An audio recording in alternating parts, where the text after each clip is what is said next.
Hey everyone, hope all is well. Listen, this is King Jives here, giving you the world news. I am DeMario. I am so happy today. We have a great show lined up for you and great people always coming forth on the King Jives Show. We're going all the way to Guyana, Africa, and Ghana, Ghana, Africa, and we're going to give you some great information today.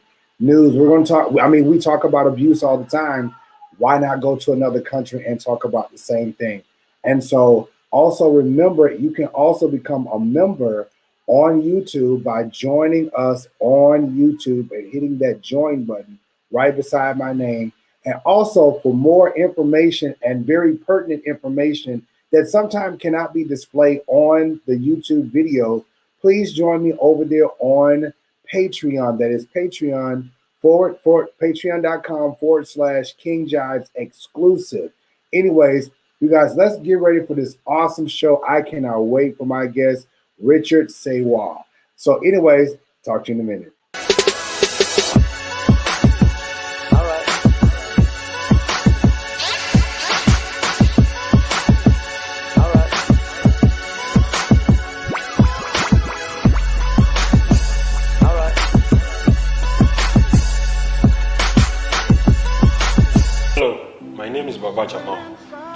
I am Richard. Hello, my name is Pastor Emmanuel. I am Muslim. I'm a Christian. But I relate more from a spiritual perspective than a religious one. And I am a voice. And I'm a voice. And I'm a voice. The more you refuse to hear my voice, the louder I will sing. Okay, guys, let's get ready for my awesome guest, Mr. Richard Sewa. Hey, sir. Yeah. Hey, so I'm so glad that you decided to do the interview with me. I am very honored and privileged. You have such an awesome foundation in West Africa, and a lot of people may not know, especially in America, about the many activities that go on in other countries, because a lot of times we are inundated with, so much stuff that's going on here, especially in the climate that we're living in right now. But you have an awesome foundation called The Voice, which is, it's two entities, but you have a organization called The Voice, which is VOIICE. So can you explain that to us, please, and introduce yourself? Yes, I really was bent on introducing myself first of all, because I knew you were trying so hard to pronounce my surname right, but you ended up, saying it what you're trying not to pronounce. Okay, so my name is Richard Siao. I know it's quite difficult. Yeah, Siao. And the foundation and the community is called VOICE, which is VOICE, the abbreviated form of Voice of Inspiring Inclusive Change, a foundation that fights against gender-based violence and its related mental health issues. This foundation is run by a community of people with voices for themselves and voices for others as well. Since we're in a community and in a society where speak something that's encouraged, silence you to own their voices, no matter whatever space that they find themselves in, and no matter the issues that in our society, where a lot of people are discouraged from saying anything at all, especially certain issues that are considered taboo, even when it comes to their health, even when it comes to their mental health, and some abuse experiences. We felt it was absolutely imperative to have this foundation and community that empowers young people as well. So that's basically what VOICE is all about. VOICE, not VOICE. Okay. So I know we were talking about this yesterday, a lot of points that you brought up to me, and I asked you, I said, what does The Voice all consist of? I said, is it black, white, German, straight, gay, transgender? And you told me that it's all inclusive. The saying yearning to belong has faults, gang members, some religious institutions that propagate violence thrive today. If these groups and structures influence people to cause violence, why not build a community that gives people a sense of belonging and purpose in life? Building the voice community to welcome people of different identities, beliefs, gender, background, and other social and economic strata is all to whom we are. The consciousness of knowing that their voices matter and that they are not invisible and that they are worth love, respect, empathy, being themselves, and feeling included is our greatest joy. In a society where we are taught to keep silent at an early age as good virtue, a society where speaking up could be construed as truancy, the voice community is just what we need. A community is an all-inclusive community of people from different belief systems, of all ages and all. But then when we are talking about the voice community, we give priority to young people because we believe that change can be catalyzed by these people the most in our society. So we give priority to young people and also priority to marginalized persons in our society. Even though it's an inclusive community, we give priority to these two groups because first of all are the people that would bring a change to the generation that's coming. They are the people that we believe can cause effective change even for the time after now.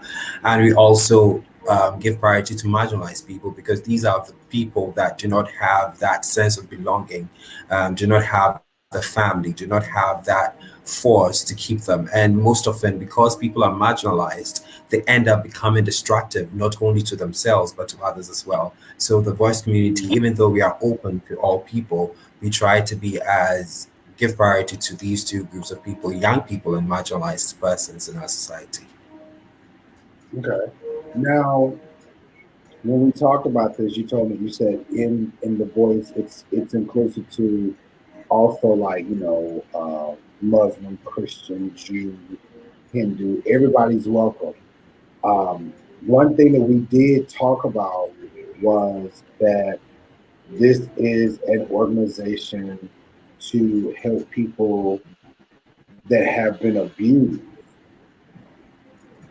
correct? Mm-hmm.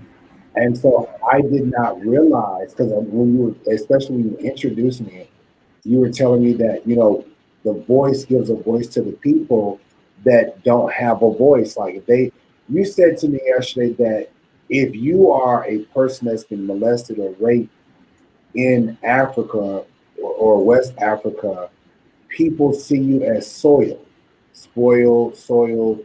You're no good. And if you speak out against these things, you are a radical. Can you talk? Talk to us about that. Okay, so first of all, I'm just going to take it from the perspective of being outspoken to speak about issues in general. From childhood, growing up and being raised in an African, Ghanaian, typical African home, being quiet is seen as a virtue. And being outspoken, it's seen as being notorious, being opposing or disrespectful or disobedient of some sort. So in the house, growing up, you are always taught to keep quiet, even when your parents or adults are making decisions that concern you. You're always advised to not speak about it, just be quiet. In school, there are certain things you're only asked to speak. You only speak, you don't speak even when it's concerning you. So generally, in our society, we don't encourage people to own their voice, to have a voice. So when you bring it to the issues of abuse, as you mentioned, a lot of people being raised in a community where speaking is not encouraged, having a voice is not encouraged, it's even extra difficult for abuse experience. For girls, it's difficult, even more so for boys or young or men to speak about their sexual abuse experience. Because even for a girl to come out to say that I have been sexually abused, the community and the society will look at the girl in a very different way. We will look at her as she is spoiled, she is soiled, she's broken, she is not like the beauty that attaches that we attach to a person's or a woman is taken away from her simply because she's spoken about her sexual abuse experience. And naturally, being a young person that would talk about things, that would be open minded about situations, we tag you with being spoiled, being promiscuous. So, for example, in your culture, I'm sure it's very normal and usual to express your attraction to a person, maybe to say that this person is hot, or to say that this person is sexy, or to say that you know, it's really pretty much accepted. But in our society, when you say these things and you express these things in a very open way, you're seen as, hey, this person is really spoiled. You know, it's seen as So this person. you cannot openly say someone is beautiful or someone's sexy. You can't do that.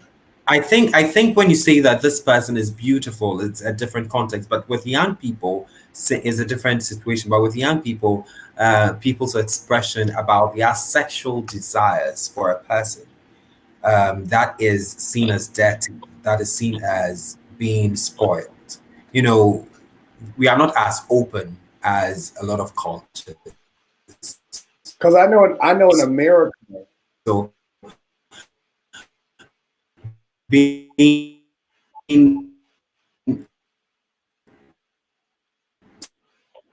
thing. I know in America, I don't know. I think the phone froze.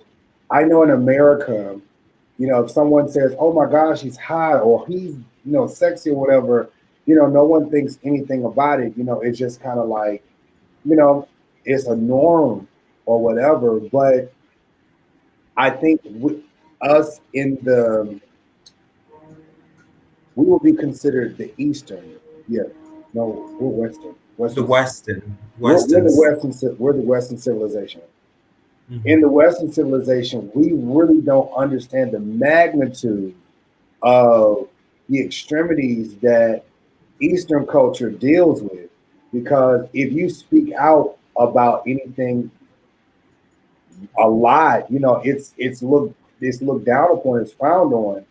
And even just saying somebody is sexy is looked at as bad. And Yes, being open about your sexuality and talking about your sexuality is not something that's pretty much encouraged. So much that we were at this meeting where we were trying to a workshop actually, where we're trying to train young people, students, and their teachers about sexuality and stuff like that, about gender-based violence, so and you there was actually this. work in do you actually like work in the school systems and go out and speak and stuff like that? Yeah, yeah. So I'm giving you a typical example of that. I've always known that I've been part of of the society, but in that context where we're talking about sex and we're talking about gender-based violence in a very open, and we're trying to make it in a way that is educative, I was surprised that one of the teachers said, yeah, that young student stood up and said that how does he deal with his sexual desires, or when he's feeling horny. That's the word he used. When he's feeling horny, how does he deal with it? And we were like, okay, it's okay. So this is how you deal with it. Then the teacher immediately jumped in to say, don't say it's okay. How can you say it's okay because the kid is saying it's feeling? How can you say it's okay for a child just told you he's feeling horny and you're saying it's okay? How would you say it's okay? Like, I was shocked at the point because I felt like, so I'm trying to say that it is immoral because this person has sexual desires. Isn't it a biological thing? So it's like you feel it, but don't say it. You experience it, but don't talk about it. Deal with it in the dark. Don't come to light with these things. So that's the general phenomenon about these issues. So let's just say because I know I deal with this a lot in the American culture and society. A lot of people have been abused by leadership, have been abused by parents, have been abused by uh, family members or whatever. And either someone will speak about it, because of the age, and they'll speak about it, or they'll wait till they get older and they'll speak about the molestation or the rape. And typically, either it's taken to the court of law and it's dealt with, or people just they make a big fuss about it because it's wrong. Especially from the church perspective, it's wrong. And people do go to jail. How is that handled? How is that handled in the Eastern civilization? How is it handled in Ghana? In Ghana, first of all, with these education that's happening now, with awareness creation and all of those things, people are now beginning to speak up. At first, I believe that it was relatively lower. People would rather settle it at home. The typical situation was, if Uncle Papana molested you, oh, Uncle Papana molested you, did he rape you? Oh, let's go call Uncle Kwesi, let's go call Auntie Amma, so that we sit down as a family and talk about it. Don't take it to the police, don't take it to the authorities. We talk about it and we settle it by saying, oh, sorry, Uncle Abner, never do it again. Or there's an amount of money you need to pay us to take care of the girl. Then it's over. Hallelujah, we are done. Bye-bye.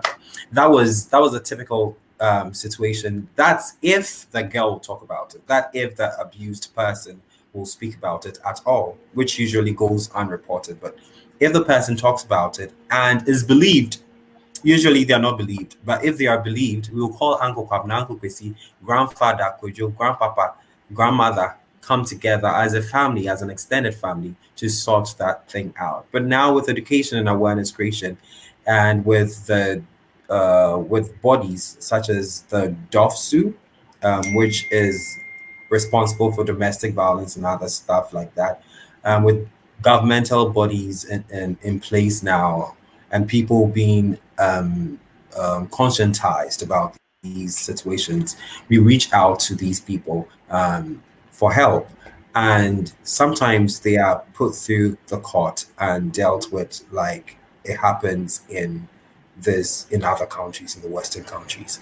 And that's if they come up, and that's if they go through the right channel. But still, there's still this family system still happening, where people are settling it at home because they are afraid of the shame that would bring to the family. They're afraid of the shame that will bring to the girl if it goes out, or the boy that has been abused if it goes out. So they try to cover things and settle it at home, because abuse is attached with some shame. It's attached with,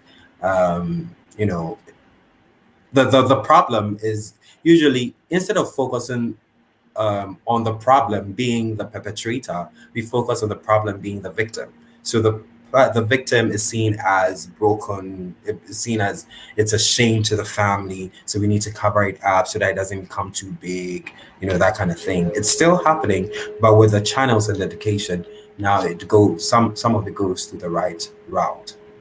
So in Eastern civilization, they don't focus on the perpetrator, but they'll beat up on the victim and make them feel ostracized.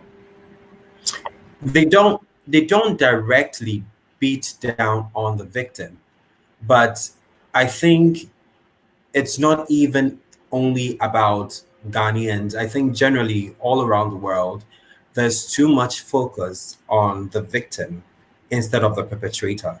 So when we are even talking about gender-based violence, you're always thinking about the woman, what the woman is going through, instead of tackling it from an inclusive point of view of the problem, which is the man or the perpetrator. So when we're talking about gender-based violence, we're usually talking about a woman being abused because she's a woman. And the focus is not looked at from the root, that is the man. And that's what voice we try to do. We try to look at the root, which is the man, if you're talking about women being sexually abused. So looking at that root, tackling it would mean that what makes a man abusive, what makes a man sexually abusive, and then you go down to find out that probably the man himself has been sexually abused, and that's the reason on the man being the problem, and focusing on the mental health of the man, and focusing on the sexual abuse experience that the man might have been put through, or what type of orientation the man has experienced growing up. So generally, all around the world, I feel like the focus is too much based on the victim instead of the perpetrator. Okay. Now, how is that as it relates to the religious community? How is that as it relates to religion? Like, no, no, like church. You know, because we Uh-huh. here in America, you know, we usually go to church to get away from, you know, all of this, and we just go to release and everything like that. When abuse happens in the church, how does the church handle it? Okay. When abuse happens in the church and it gets to the church, I know that typically it would. I think usually abuse is not reported in church because, first of all, the room that is given for you to express certain things is not present. So you go to church and you are yelling, Jalalala, Jesus, Jesus, Jesus, and you're not really talking about certain reality people are going through. I remember being a part of, there was a church that I was a part of all my life for about 25 years. I was a part of that church. And there was a time where I felt like people were going through a lot sexually, physically, mentally, that needed to be tackled. And at that time, I was a deacon of the church. I was a deacon of the church. I Well, was, deacon. hallelujah. Yeah, I was a deacon of the church. I was also in the national directorate. So I had certain room and certain, some amount of power to certain things. So I put together an event which had a controversial title called Sex So What? That was the name of the event. And this event tackled the sexuality from the biblical point of view.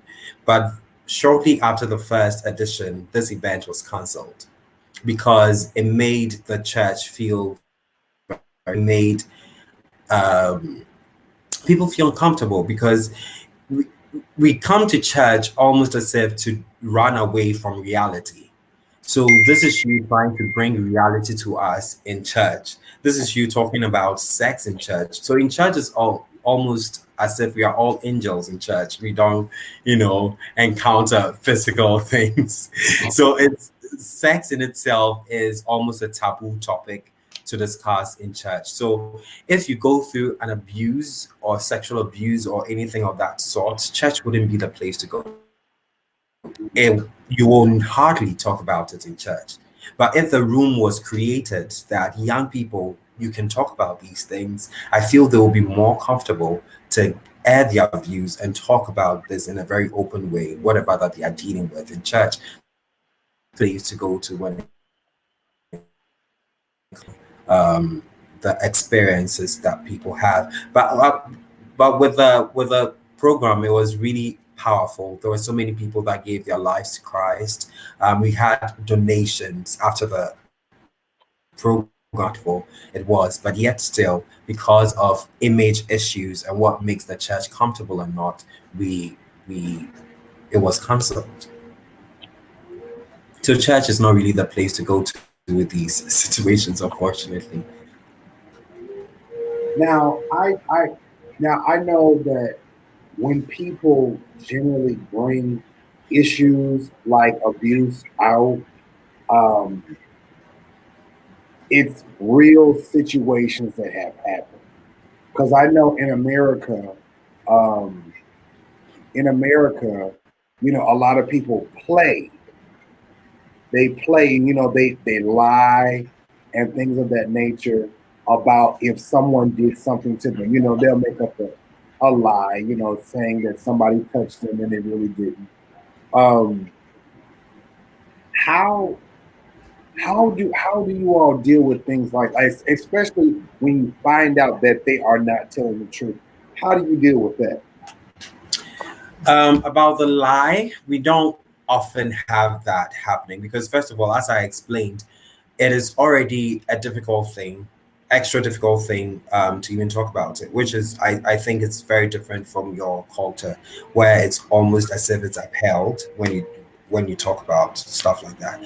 It's almost a difficult thing. So nobody would really, most people would not want to soil their name or give unnecessary attention to themselves when it comes to these things. There have been so many people that since I started, even as before I had this foundation and this kind of people open up to me about their sexual abuse experience. Some of them were even men, and they say that, "Oh, I'm telling you this, but I never wanted to come out." There are so many people that would say these things but would never ever want, and hardly hard something that you would want to even associate yourself with. And even though I've never encountered the liars, if you find out they are lying, I've never encountered that, but I feel like no, I've never had that experience before. It's nearly unimaginable to have that happen. But even if it does, there must be a way. Right? So yeah, that's a really big difference in what we have here and versus there, because things, accusations, real situations, those are things that are taken serious. And I believe that's the reason why, and this is just my perspective, that's the reason why a lot of Africans say that Black African Americans are spoiled, because in Eastern civilization, it's strict. Like, you don't do this, you don't do that. If this happens, the consequences are severe. If you do something wrong, the consequences are severe. I mean, even down to genocide and all of this stuff that goes on in other countries. Americans really are very blessed because we don't have to deal with the hardship that others deal with in other countries. Now, with that being said, I know a lot of people think that in other countries that people walk around barefoot, with loincloths on and things like that, but that is really not the case. Because I mean, you're my friend, and I know that you don't live like that, and a lot of people do not live like that, even though there are sections that are very impoverished. But the impoverishment that's over there the impoverishment that's here in America is Like nothing like right. what's there. Mm-hmm. Yeah. And so, like, I appreciate, like, even having the dialogue. Like, you have taken the opportunity and the time, especially from the clips that I've seen. You go speak at colleges, you go speak at different organizations, schools, and stuff, and you give people the opportunity to be free. You have implemented things to give them a voice to be able to speak about things that's going on in their lives, because again, in your country, speaking about the perils of life is looked down upon, and you're frowned upon if you say anything that's negative that's going on with you, or that's something that you don't like. Here, people do it. It's called freedom of speech. And Mm-hmm. in other countries, you don't have freedom of speech. It's is it called? It's almost theoretical in our part of the world where everybody says you have the freedom of speech. The Constitution says that, but really, in reality, you don't. Something, and when people will not embrace your perspective, even, of course, you don't have to understand everybody, but the truth is, you don't have freedom of speech. You can't talk about everything and anything. You know, it's there constitutionally, but it's not there culturally. That's just the difference. Now, I want to. There was something that you showed me. Now, can you talk to me about like the musical performances and like speaking at the TOF? Like, what is that? What is that experience like? The saying gangs belong has faults. Gang members, some religious institutions, subsequent scholars thrive today. If these groups and structures influence people to cause violence, why not build a community that gives people a sense of belonging and purpose in life? Building the voice community to welcome people of different identities, beliefs, gender, background, and other social and economic strata is all to whom we are. The consciousness of knowing that their voices matter, and that they are not invisible, and that they are worth love, respect, empathy, being themselves, and feeling included is our greatest joy. In a society where we are taught to keep silent at an early age as good virtue, a society where speaking up could be construed as truancy, the voice community is just what we need. A community. With the tough event is something that we look forward to having it putting together every year. That is the TOF, which is the Taste of Freedom event, where we all come together to, air our views through music, through educational talks, through interviews, and all of that.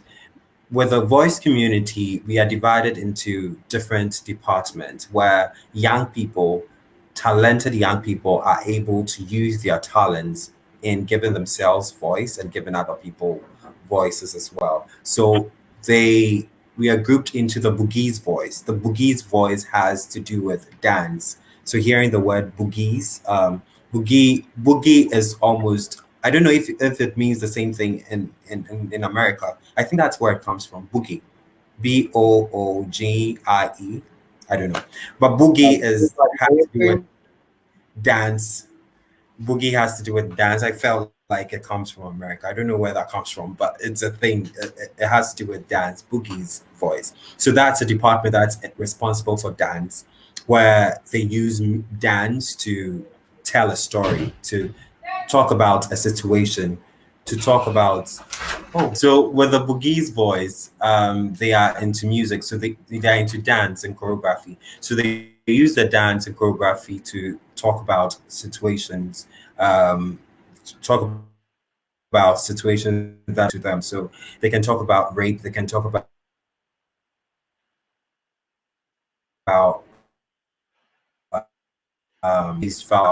sexuality, into singing, they're into music, instrumentals, and all of those things.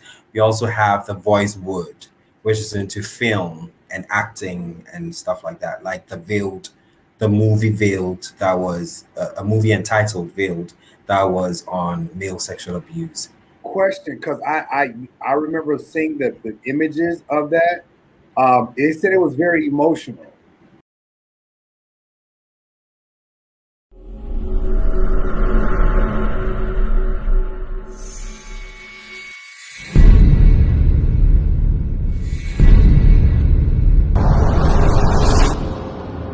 My name is Jacob.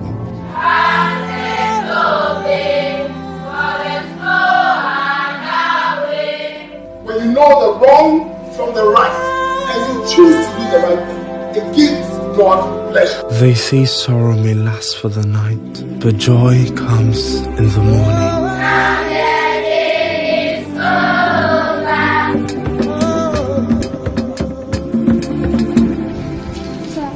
Please, I have something to tell you. It's about Auntie. What are you thinking? If I'm more responsible as a father, my life would have been better.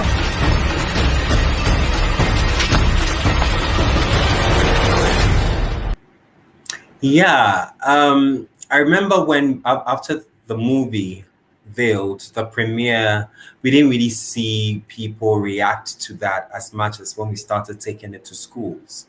When we started taking it to schools, and then we saw that this movie, oh my God, it really touched these young people. People would cry in the halls, people would cry in the auditoriums. And after showing the film, they'd come to us and say, oh, I experienced that too, but I'm not going to talk about it. Usually it's such a harsh thing Now it's for called Veiled, Veiled. VEILED. Now is this where can this be found? It's actually a production by the Andisian production, which is now Ways Rule production. And The Voice, I was the production manager on it at the time. At that time, we had not really put together the Voice Foundation and the Voice community. So we have the Veiled, the trailer of the Veiled on YouTube. But the film in itself is still by the production. They've not placed it on air. And the premiering was also covered by certain media houses. So we have the premiering, but we don't have the film itself on the internet. Okay, so what I'll do is I can put, I mean, if it's not supposed to be available, I can put it in my Patreon so people can see it. Okay. And go out, like that, because I want to respect that. Okay. Also, I think, and my next question is, were the young people in the schools emotional because, like you said, they knew somebody, it happened to them, or what? I mean, was that some kind of like the situations? I think it was a lot of things. For the movie, even without experiencing that, one thing that we often want to do, even in our podcast and in different things that we do, is that we always try to capture the emotions of people watching or listening to podcast or having any encounter with us in any way. I think it was emotional, and the pathos of the plot was also very strong. So you might not have to experience that for yourself to feel engaged. But for a lot of these young people that were crying in the halls, they were doing so because they have had a personal experience, or they've known someone who have had that experience in the past. So that, I believe, that was what was happening. And so the movie, the production, is produced on male sexual abuse. It's a film produced on male sexual abuse. Yeah, the main thing that we highlighted in the movie was male sexual abuse, even though it includes other forms of GBV, gender-based violence. Male sexual abuse is the main theme of the story. So I think that's a good segue to another question. When men are typically abused, whether sexually, physically, or mentally, or emotionally, typically, how do, especially in other countries, how do men handle that? Like, I mean, is there like an outlet? Because as of right now, as what I know, your organization is giving way for people for that to be an outlet for people to come and speak about it. Because again, that's something that's emotional, that's eternal and internal, and it messes with your psyche. How do men deal with that? When it comes to male sexual abuse, it's a lot of hard work, especially in our part of the world, because to get people to talk about it is almost nearly impossible. Our culture has been built in such a way that, of course, you cannot even speak about a lot of things. And being a man, there's this notion, there's this sense of responsibility or an idea of whom you should be that has been set even before you became yourself. So being a man, you have and expectations. You have these shoes you need to walk in. And if you don't walk in these shoes, you are less of a man. You're not supposed to be emotional. You're not supposed to be weak. You're not supposed to be vulnerable. So men naturally in our culture will never talk about their male sexual abuse experience. But in our work, there have been few people here and there that are reaching out to us through email, through messages, one on one. But there are hardly ever any situation where they're like, I want to publicly talk about this. So it's not really a thing that these people are talking about. But there are so many men that have had sexual. It's really underrated in our part of the world, and I feel like how rampant and common it is because people don't talk about it. If people spoke about it, it wouldn't continue to happen the way it happens here. I believe so strongly that in our part of the world, it happens even more than the Western world. Yeah, it Because, happens like clockwork here. yeah, I'm undoubtedly, I'm sure that it does happen there, but because of the fear, I think people don't share. Um, I have seen so much abuse, whether it's from husbands and wives, to parents and children, excuse me, to just an array of different things. And like what you just said, men don't talk about it because you're supposed to conduct yourself a certain way. You're never supposed to be weak, vulnerable. And so if you were raped, you can't cry. You can't show no emotion. You just kind of take it and move on. mm-hmm. Now, with children, because I'm looking at something from the voice community. It says a girl shares her struggles with being herself. Like, what was that audio like? My alarm clock went off. Opening my eyes is a struggle because having a terrible day yesterday in church at a youth meeting and having to face even worse in school today is something I really want to delete from my reality, if I only could. Getting ready.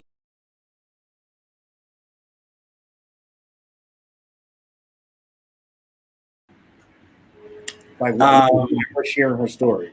I believe you are listening to you are referring to a podcast. Was that a podcast? Yes. Yeah. So there was a time where we were focusing on we had the Voice podcast that was running for a while, where we dramatize stories of abused persons, discriminated persons, and people that generally do not have the voice. So the podcast was focused on giving voice to the voiceless. So this particular story that you're talking about is just someone who was different in school, wherever she went to. She felt different. She was outspoken, and that was not welcome. She was different in the way that she expressed herself, even her choice of clothes. It was not welcomed, and it also emphasized on her being bullied. Bullying is also a thing, just that in our part of the world, bullying is, oh, it's normal. It's almost as if it's a passage, I should say. If you go into high school, you're supposed to go through bullying. It's like it's a part of the beauty of high school. Really? So you go through it, you cry about it, and you're told, oh, don't worry, you do it to someone else. It's okay, it'll pass by. You do it to someone else. So that's like the thing with bullying. And that podcast tried to capture the emotions of listeners to understand how and what it means to be different and to be in a conformative society like ours. So I'm looking at how many young people that you guys are actually reaching out to. Like, there is like big schools that you guys are reaching out to and changing the culture, changing the society, changing the norm, because for so long, we go and it's the unspoken rule that if something happens, you just in essence, either we'll deal with it with the family or we'll just be quiet. We'll deal with it with, I don't know, the church, and we'll be quiet. But because you're giving a voice to it and you're saying it's okay to speak out if somebody does something wrong to you, because these type of activities are not okay. If someone touches you, uh, violates you, it's okay to speak out on it, because for so long, people have made you feel like if you speak and you're vocal about situations and things, you're dirty. You're no good. You're no use to society. You're pointless. You're useless. Going about your way. And I think that's really bad, especially to tell somebody, because being raped or abused is not something that someone would want. That being raped, molested, abused is not something that you invite. And for people to tell someone that,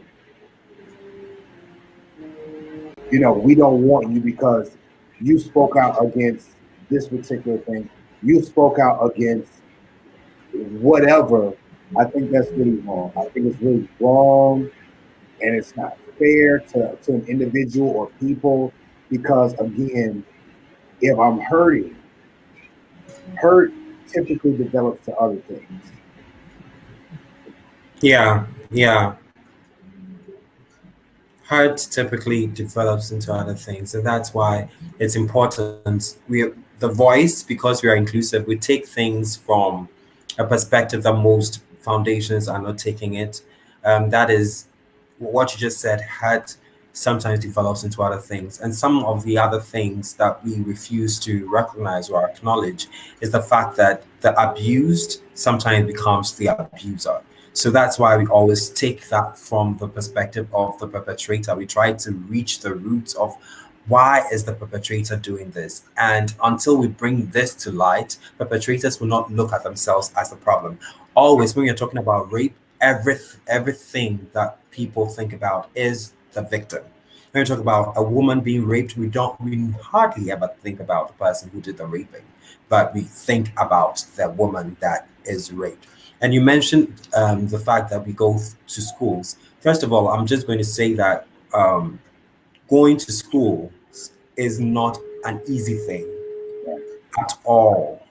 It is way easier for a religious organization like a church to go to a school than for a nonprofit or a movement like ours to find space in a school, because of the message that we are carrying. They are always feeling like, what are they going to say? What are they coming in with? Like, what are they coming to talk about? And all of those things. It's not like that with schools. So it's really difficult for them to welcome the voice community into schools. But those that do really benefit from our outreach programs. Out of, when did you start this? Okay, so as a blogger that talked about the unspoken of Africa, I have done that for more than 5 years. But for the foundation, we launched last September. We are not even a year old. So yeah. But you've been working this for a while. Yes. But with the foundation and community, it's just 27th September last year, 2019. So I think a better question is, how are you received, by being the voice? Like, what is your feedback that people are giving you? What's my feedback from people I interview? Is that what you said? No. What is your feedback from like the community and stuff, like what actually reaching out and helping people? What's the feedback from them? For a lot of people, they're like, you're just talking. What is this one about? Generally, because it's not really a thing that already has grounds. So if I were talking about faith, things relating to Christianity, I think it would be easier for people because Christianity is really predominant in our part of the world and would have easily been captured. But talking about human rights and issues concerning gender equality and generally equality, it's not something that people grasp the concept of. So whenever you're talking about it, they go like, "Oh yeah, those things, those white man things." Oh yeah. When you're talking about mental health, they are like, "Oh yeah, those American things." It's not, yeah. So people hardly attach seriousness to what I do, and sometimes talking about things that are considered unspoken, people have certain notions that are negative and put it they tag me with that negativity because from the beginning I spoke to you about how unwelcome it is to even speak, and here I am, Ghanaian, in Awoshi in Accra, being trying to be outspoken about issues that they wouldn't talk about. So naturally, there's this negative vibe that people give you and attached to your image, and that's what it is. And people hardly support things such as this. So I don't really get support when we even talk about support. I don't really get support from the beginning as a blogger. My sister has been extremely supportive. She helped me in paying for my website every year. And then when I got a job here and there, I paid for certain things. So is really funded by myself. And almost everything that we did, the movie was funded by Andy Sian Production. Andy Sian is my brother. Yeah, it was funded by him and my family. So most of these things is just me, and I get support from my family to doing most of these things. Society has no no support whatsoever. So not only are you pushing a foundation to help people that don't have a voice, but you put together a documentary to Mhm. expose that and to let people see. And you've also been sharing that movie with communities and schools and things and young people to help them understand how to free themselves. Mhm. You do have a website. Yes, we do. What is We your do. website? It's www.voiicommunity.org. Okay. And they could come and see a lot of imagery. They can contact you if they need some more information. They Right. could donate. Right. Now Right. they're able to donate. How? With a donation, we've not really had a lot of we've not really used that route. It could work, but I'm not sure because there's this PayPal platform on our website that we're using right now, but PayPal is not accepted in Ghana. But then for some reason we feel like that could work. But with a donation, the donation the donation people use some people use MoneyGram, Western Union. um, you can also use an app called the Chipper app or the Remitly app, which we can talk about later, but yeah, Okay. Well, a I few want, I options want to people to consider. know that they can donate to Yeah, this they can. great cause as well. Um, I do believe if you set PayPal up a different way, that you all can still receive funds. But from everything that I've seen, from everything that you've shown me, I do believe that this is something really great and really good. And I applaud you. I commend you Thank you. for your tremendous feat because this is a great work and it is a great assignment. And I say that because I am a very outspoken person. And typically, people that are outspoken, helping other people to be free, are sometimes ostracized themselves because people want you to be quiet.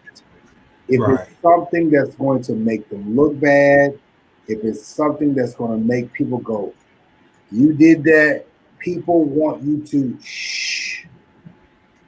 Right. And that should be a good book title. Shh. Yeah. It being shushed can go for so many things, you know, and it's people like us that say, I can't be silent about this thing anymore. People are hurting. People are committing suicide because of things like this. And there should never be a life taken because they're hurt and somebody hurt them and they're told to be quiet. Somebody hurt them and they're told that they're dirty. Somebody hurt them and they're told, you know, they're raped and they say, oh my God, you're nasty. Well, it wasn't my fault that somebody touched me, you know, period. It was the preacher, you know what I'm saying? Right. So it is really good that you're doing this. And like I said, I applaud you. And out of everything that I've seen, you don't see a lot of young men, not just young men, but young Black men doing this. And even it's even more commendable because you're doing this in a country where this is like a, you know, this is a no-no, you know, right. Like we don't do this here. But you're pushing against the grain, and it's very commendable, and I applaud you for that. Thank you. Thank you. So what we're going to do is I want the people to, again, just get an opportunity to know who you are and just really just show you as much love as possible. Where can they find you? Okay, so you can find me on Instagram at Awesome Richie. You can also find me on Instagram. My blog page is VOIICE_Richard on Instagram as well. And on Facebook, you can find me Richard Xiao on Facebook. On Twitter is AWE_SomeRichie on Twitter. Okay. Well, Richie, thank you so much for allowing me to interview you and share your story and just your vision and your work.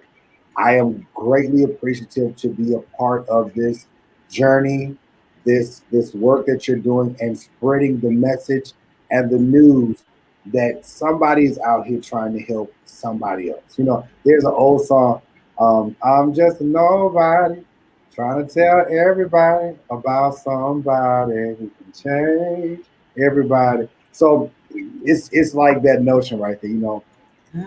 We typically become the lower that we can help other people, you know, come up out of what they're in.